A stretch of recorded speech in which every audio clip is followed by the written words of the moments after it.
আমি যদি আমার মাকে জিজ্ঞেস করতাম যে আপনি কি চান আপনার সাথে যে অবিচার অন্যায় হয়েছে তার প্রতিশোধ আমি নেই, কারণ সেই প্রতিশোধ নেবার ক্ষমতা আল্লাহ রাব্বুল আলামিন আমাকে দিয়েছেন। আমার মায়ের সন্তান হিসাবে আমি নিশ্চিত আমার মা আমাকে বলতেন, তোমার দায়িত্ব দেশের সকলকে ঐক্যবদ্ধ করে সামনে এগিয়ে যাওয়া। বিসমিল্লাহির রহমানির রহিম। আজকে জুলাই 24 শহীদ পরিবার সোসাইটি এবং আমরা জুলাই যোদ্ধা কেন্দ্রীয় কমিটি আয়োজিত এই অনুষ্ঠানের সভাপতি, আয়োজকবৃন্দ, মঞ্চে উপস্থিত মন্ত্রী পরিষদ এবং জাতীয় সংসদের সদস্যবৃন্দ, আমার সামনে উপস্থিত জুলাই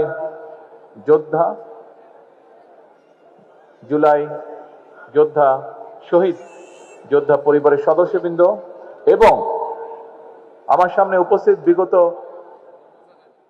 প্রায় 17 বছর স্বৈরাচার বিরোধী আন্দোলনের যোদ্ধাগণ এবং সকল উপস্থিতিবৃন্দ, আসসালামু আলাইকুম।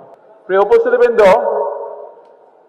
শহীদ পরিবারের সদস্যবৃন্দ, জুলাই যোদ্ধাবৃন্দ, আমি এখানে এতক্ষণ বসে বসে আপনাদের যারা বক্তব্য রেখেছেন তাদের বক্তব্যগুলো আমি শুনছিলাম।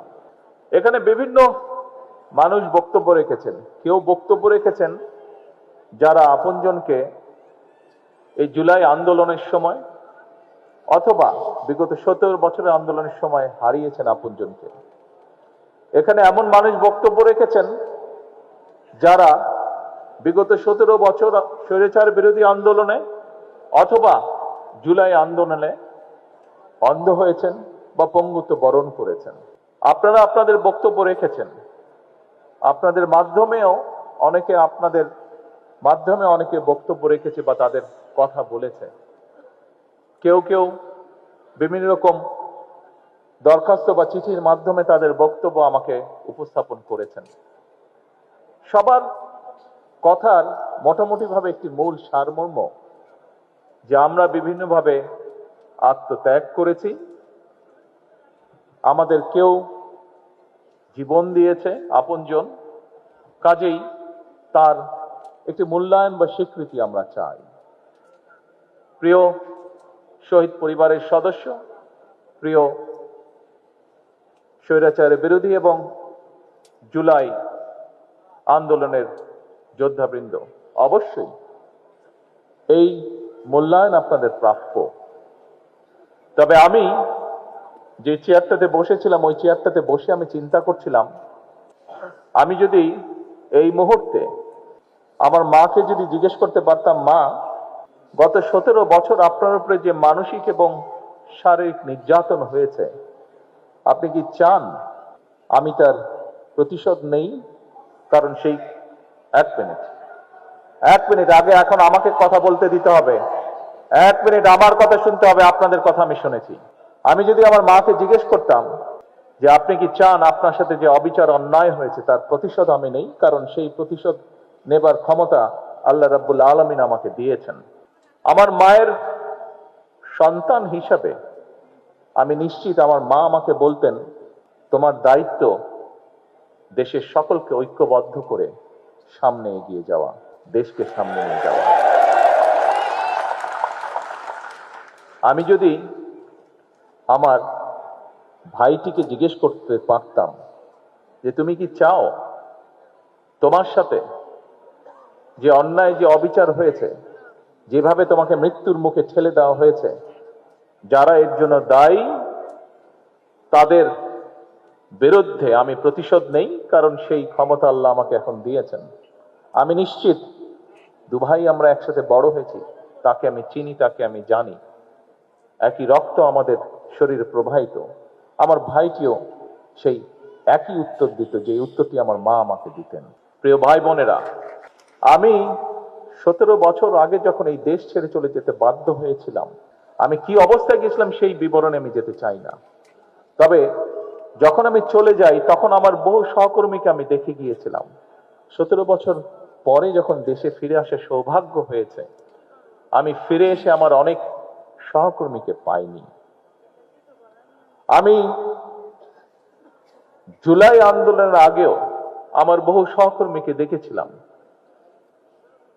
ছাত্রদল সহ, আমার বিএনপি সহ আমার দলের বহু নেতাকর্মী, বহু সহকর্মীকে দেখেছিলাম, যাদেরকে 5ই আগস্টের পরে আমি আর পাইনি, কারণ তারা পৃথিবীতে নেই, তারা পৃথিবী চলে চলে গিয়েছেন। আমি 17 বছর আগে যখন এই দেশ ছেড়ে চলে গিয়েছিলাম বাধ্য হয়ে, তখন আমার বহু সহকর্মীকে দেখে গিয়েছিলাম, সুস্থ সবল এক তরুণ যুবক। 17 বছর পরে যখন ফিরে এসেছি, তাকে আমি দেখেছি তার কোনো অঙ্গহানি হয়েছে, শারীরিকভাবে ক্ষতিগ্রস্ত হয়েছে। একই ঘটনা ঘটেছে 5ই আগস্টের আগে এবং পরে। প্রিয় সকল উপস্থিতিবৃন্দ, জুলাই শহীদ পরিবারের সদস্যবৃন্দ, জুলাই যোদ্ধাবৃন্দ, স্বৈরাচার বিরোধী আন্দোলনের সকল যোদ্ধাবৃন্দ যারা এখানে উপস্থিত আছেন, দেখুন, আপনি যখন স্বৈরাচারের বিরুদ্ধে জুলাই আন্দোলনের আগে, বিগত এক যুগে এবং জুলাই আন্দোলনের সময় মাঠে নেমেছিলেন, আপনার উদ্দেশ্য, লক্ষ্য কি ছিল? আপনার উদ্দেশ্য ছিল এই দেশ, এই দেশের জনগণ, এই দেশের মাটি, এই দেশকে এমন একটি দেশে রূপান্তর করা যেখানে মানুষ তার অধিকার, তার যোগ্যতা সবকিছু নিয়ে সম্মানের সঙ্গে বেঁচে থাকবে। এই দেশের মানুষ নিরাপদে চলবে, তার যোগ্যতা অনুযায়ী তার প্রাপ্য সম্মান সে পাবে, তার ন্যায্য অধিকার সে পাবে। এর ভিতরে অনেকগুলো বিষয় আছে। অবশ্যই আপনারা যেই ত্যাগ স্বীকার করেছেন তার মূল্যায়নও দেওয়া এই দেশ এবং এই জাতির অবশ্যই একটি দায়িত্ব, গুরুত্বপূর্ণ বলে আমি বিশ্বাস করি। কিন্তু একই সাথে যে মানুষটিকে, পরিবারের যে সদস্যটিকে আমরা হারিয়েছি, তার লক্ষ্য উদ্দেশ্য কি ছিল? তার লক্ষ্য উদ্দেশ্য ছিল এই দেশের মানুষের ভাগ্যের পরিবর্তন, এই দেশের ভাগ্যের পরিবর্তন। আপনি নিজে যে চোখ হারিয়েছেন বা কোনো অঙ্গহানি হয়েছে, এই দেশকে স্বৈরাচার মুক্ত করতে গিয়ে, এই দেশের মানুষের অধিকারকে প্রতিষ্ঠিত গিয়ে আপনার নিজের লক্ষ্য বা উদ্দেশ্য কি ছিল? আপনার লক্ষ্য উদ্দেশ্যও তো ছিল এই দেশ, এই দেশের মানুষের।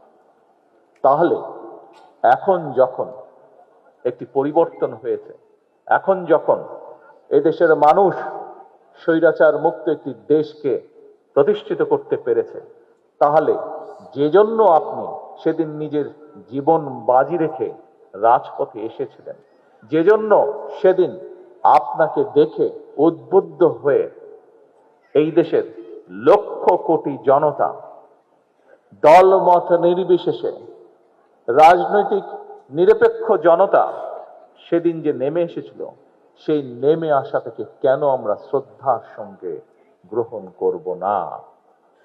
প্রিয় ভাই বোনেরা, আমি সকল সময় বলে থাকি, 5ই আগস্ট যে অর্জন আমরা করেছি, এই অর্জন কোনো একক ব্যক্তি, কোনো একক রাজনৈতিক দলের অর্জন নয়, বরং এই অর্জন দল মত নির্বিশেষে বাংলাদেশের প্রত্যেকটি গণতন্ত্রকামী, প্রত্যেকটি শান্তিপ্রিয় মানুষের এটি অর্জন।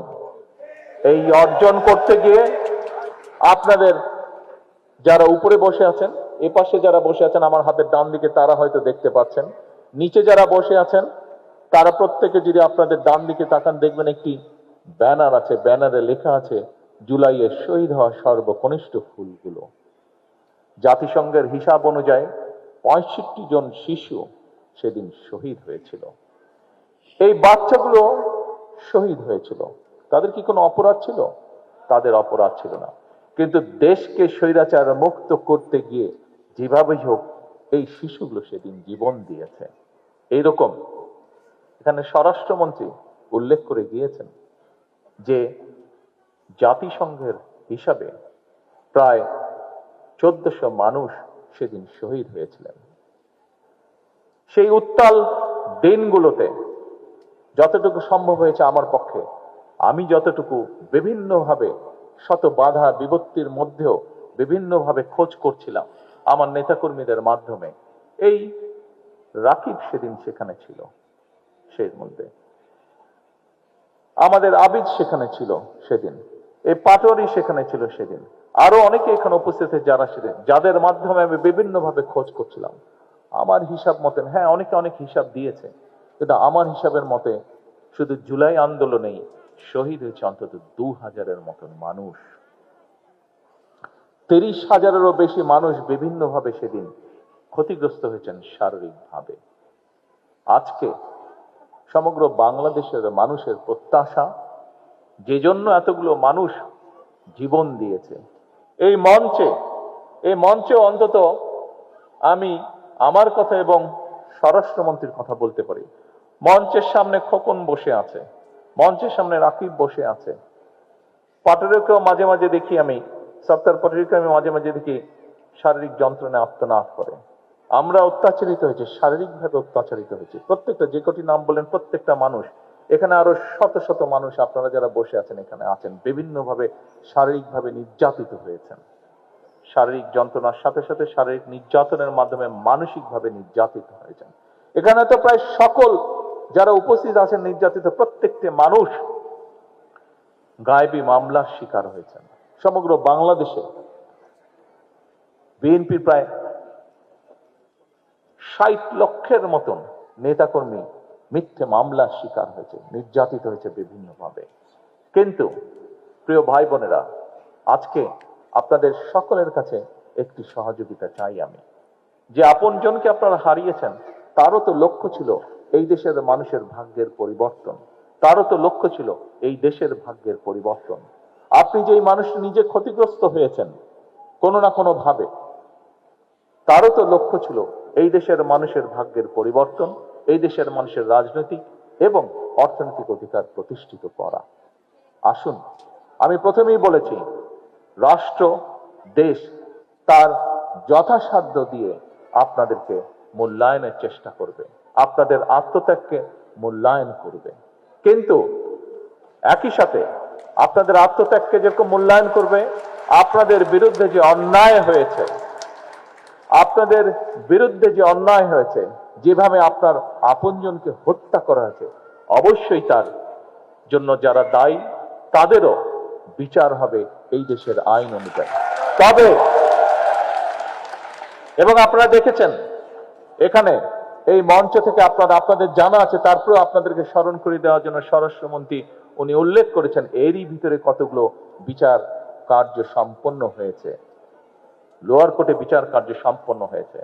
তবে যে কথাটি আমি আপনাদের সকলের উদ্দেশ্যে বলতে চাই, আপনাদের মাধ্যমে সমগ্র বাংলাদেশে শুধু আমার দলেরই নয়, অন্যান্য আরো রাজনৈতিক দল এবং একই সাথে যে সকল অরাজনৈতিক ব্যক্তি যারা 5ই আগস্টকে সফল করেছিলেন, তাদের সকলের কাছে বলতে চাই যে আসুন, আমাদের প্রতি স্বৈরাচার যেমন, বাংলাদেশের লক্ষ কোটি মানুষের প্রতি স্বৈরাচার যেমন অবিচার করেছিল, আমরা বিচারের নামে কারো প্রতি যেন অবিচার না হয় সে বিষয়টিতেও আমাদের সচেতন থাকতে হবে। কারণ যে আপনজনকে আপনি হারিয়েছেন, সে যদি দেখতে পারে আজকে যে তার বিচারের, তার প্রতি যে অন্যায় হয়েছে, সেই অন্যায়ের যে বিচার সেটি করতে গিয়ে আমরা অবিচার করে ফেলেছি, নিশ্চয়ই সেই মানুষটি ওপার থেকে নিশ্চয়ই শান্তি পাবে না। সেই জন্য অবশ্যই আমাদেরকে খেয়াল রাখতে হবে যে আইন অনুযায়ী, আইনের যে সকল নিয়ম করা হচ্ছে সবগুলো বজায় রেখে, দরকার হলে আমরা একটু সময় নেব, কিন্তু যে অন্যায়কারী, যে হত্যাকারী, তার যাতে সঠিক বিচার হয়। সেই জন্য আমি জানি এখানে মা উপস্থিত আছেন, উনি দেখেছেন কিভাবে তার সন্তানকে পুড়িয়ে হত্যা করা হয়েছে। এখানে মা উপস্থিত আছেন, উনি দেখেছেন কিভাবে তার সন্তানকে গুলি করে হত্যা করা হয়েছে। এখানে ভাই উপস্থিত আছে, সে দেখেছে কিভাবে তার ভাইকে গুলি করে হত্যা করা হয়েছে। আপনাদের এই কষ্টের বিপরীতে শুধু একটি কথাই আমি বলতে চাই, দেখুন আপনাদের যে কষ্ট, সেই কষ্টটি আমিও বুঝি, অনুভব করতে পারি। যে শারীরিকভাবে নির্যাতিত হয়েছেন, যেই নির্যাতনের কষ্ট আপনাদেরকে এখনো স্বৈরাচারের সময় থেকে শুরু করে 5ই আগস্টে জুলাই আন্দোলনে অনেকেই, বহু হাজারো লক্ষ মানুষ শারীরিক নির্যাতনের শিকার হয়েছেন। সেই নির্যাতনের যে কষ্ট আপনাদেরকে এখনো ভোগ করে বেড়াতে হচ্ছে, সেরকম শারীরিক কষ্ট বলুন, মানসিক কষ্ট বলুন, প্রত্যেকটি কিন্তু আমাকেও ব্যক্তি হিসাবে ভোগ করতে হচ্ছে বা আমাকেও বয়ে বেড়াতে হচ্ছে। কাজেই আপনাদের সেই কষ্ট, সেটি মানসিক হোক, সেটি শারীরিক হোক, আমি কিছুটা হলেও অনুভব করতে সক্ষম।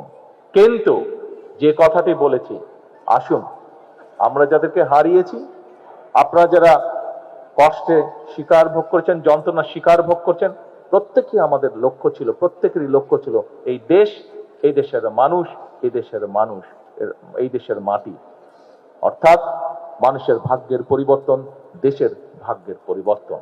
আজ আমাদের হাতে সেই সুযোগটি এসেছে। আমরা চাই না জাতিকে দ্বিধা বিভক্ত করে সামনে এগিয়ে যেতে, কারণ জাতিকে বিভক্ত করে দেশকে কখনো সামনে নেওয়া যায় না। দেশকে সামনে একমাত্র তখনই নেওয়া সম্ভব যদি আমরা সমগ্র জাতিকে ঐক্যবদ্ধ করতে পারি। কাজেই আজকে আসুন, ত্যাগ সেই করতে পারে যার ত্যাগ করার মতন শক্তি এবং সাহস আছে। বাংলাদেশ জাতীয়তাবাদী দল, শহীদ রাষ্ট্রপতি জিয়ার দল, দেশনেত্রী বেগম খালেদা জিয়ার দল, বাংলাদেশের অস্তিত্বে যারা বিশ্বাস করে, বাংলাদেশের গণতন্ত্রে যারা বিশ্বাস করে, আমি একজন রাজনৈতিক কর্মী হিসাবে বিশ্বাস করি, এইরকম প্রত্যেকটি মানুষের সেই সাহস এবং সেই শক্তি আছে, যার বলে আমরা ক্ষমতা রাখি যে দেশকে ঐক্যবদ্ধ করার, যার বলে আমরা সেই শক্তি রাখি দেশকে ঐক্যবদ্ধ রাখার। আসুন, আমাদের মূল লক্ষ্য, আমাদের মূল উদ্দেশ্য আমি না, আমাদের মূল উদ্দেশ্য হচ্ছে আমরা, আমাদের মূল উদ্দেশ্য হচ্ছে দেশ, আমাদের মূল লক্ষ্য হচ্ছে দেশের জনগণ। অবশ্যই ত্যাগের মূল্যায়ন হবে, কিন্তু তার অর্থ এই নয় যে আরেকজনকে আমরা বঞ্চিত রেখে আমাদেরকে মূল্যায়ন করব। বরং আজকে সময় এসেছে আমরা দেশকে কি দিতে পারি, আজকে সময় এসেছে আমরা দেশের জন্য কি করতে পারি। আমাদের কষ্ট, আমরা যদি, আপনারা যা যেটি দাবি করেছেন, আমরা যদি রাষ্ট্র যদি সকল কিছু আপনাদের পূরণ করে, যাকে আপনি হারিয়েছেন তাকে কি আপনি ফিরে পাবেন? আপনি কি ফিরে পাবেন তাকে, যে আপনজনকে আপনি হারিয়েছেন? ফিরে পাবেন? তো নাটা একটু জোরে বলতে সমস্যা কোথায়? যদি এটি সত্যি হয়ে থাকে তাহলে না বলতে সমস্যা কোথায়? আপনার যে দৃষ্টিশক্তি আপনি হারিয়েছেন, আপনার যে শরীরে আঘাতটি আছে এখনো, আপনার যে শরীর শারীরিকভাবে যে আঘাতের চিহ্ন রয়ে গেছে বা যন্ত্রণা রয়েছে, সেটি কি সম্পূর্ণ ঠিক হয়ে যাবে? ঠিক হয়ে যাবে না। কিন্তু আমরা যদি দেশকে এগিয়ে নিয়ে যেতে পারি, আপনি গর্ব করে বলতে পারবেন, একদিন আপনার পরবর্তী ভবিষ্যৎ প্রজন্মকে আপনি বলতে পারবেন যে আপনার আপনজনের আত্মত্যাগের বিনিময়, আপনার নিজের ত্যাগের বিনিময় এই দেশের মানুষের ভাগ্যের পরিবর্তন হয়েছে, এই দেশের ভাগ্যের পরিবর্তন হয়েছে। আপনি যার জন্য কষ্ট করেছিলেন, আপনার আপনজন যে জন্য আত্মত্যাগ করেছে, সেটি সফলতার দিকে এগিয়ে যাচ্ছে। এটি আমি মনে করি আমাদের সকলের আজকের প্রত্যাশা হওয়া উচিত ছিল। প্রিয় উপস্থিতিবৃন্দ, আসুন, এখানে উপস্থিত প্রায় প্রত্যেকটি মানুষ একজন রাজনৈতিক কর্মী। অধিকাংশ ক্ষেত্রে এখানে যারা উপস্থিত আছেন, একজন রাজনৈতিক কর্মীর কাছে তার সবচেয়ে বড় লক্ষ্য উদ্দেশ্য হচ্ছে তার দলের আদর্শকে বাস্তবায়ন করা। এবং আমি যতটুকু জানি, আজকে এখানে মোটামুটি ভাবে অধিকাংশ যারা উপস্থিতি আছেন, সেই অধিকাংশ উপস্থিতির অধিকাংশই হচ্ছেন বাংলাদেশ বা বাংলাদেশী জাতীয়তাবাদে বিশ্বাসী, আদর্শে বিশ্বাসী। প্রিয় ভাই বোনেরা, আমাদের মূল লক্ষ্য, আমাদের মূল উদ্দেশ্য হচ্ছে এই দেশ, এই দেশের জনগণ, এই দেশের মাটি। আসুন আমরা চেষ্টা করি যাতে কোনো কিছু আর কোনো শক্তি আমাদেরকে এই লক্ষ্য অর্জন থেকে কোনোভাবেই আমাদেরকে বিচ্যুত করতে না পারে। আজকের এই দিনে জুলাই অভ্যুত্থানে, জুলাই শহীদ, জুলাই যোদ্ধা এবং বিগত স্বৈরাচারের 17 বছরের যত যোদ্ধা আছে তাদের প্রতি যদি সম্পূর্ণ সম্মান প্রদর্শন করতে হয়, তাহলে সেটি একমাত্র হবে তার জন্য, যার জন্য তারা স্যাক্রিফাইস করেছেন, সেই লক্ষ্য এবং উদ্দেশ্যকে বাস্তবায়ন করা। এটিই হোক আজকের এই অনুষ্ঠানের মাধ্যমে আমাদের গৃহীত শপথ, এটিই হোক আজকের এই অনুষ্ঠানের মাধ্যমে আমাদের গৃহীত প্রতিজ্ঞা। সকলকে পরিশেষে আবারও সকলকে ধন্যবাদ এবং জুলাই শহীদ পরিবার সহ জুলাই যোদ্ধাদের প্রতি আন্তরিক কৃতজ্ঞতা প্রকাশ করে আমার বক্তব্য শেষ করছি।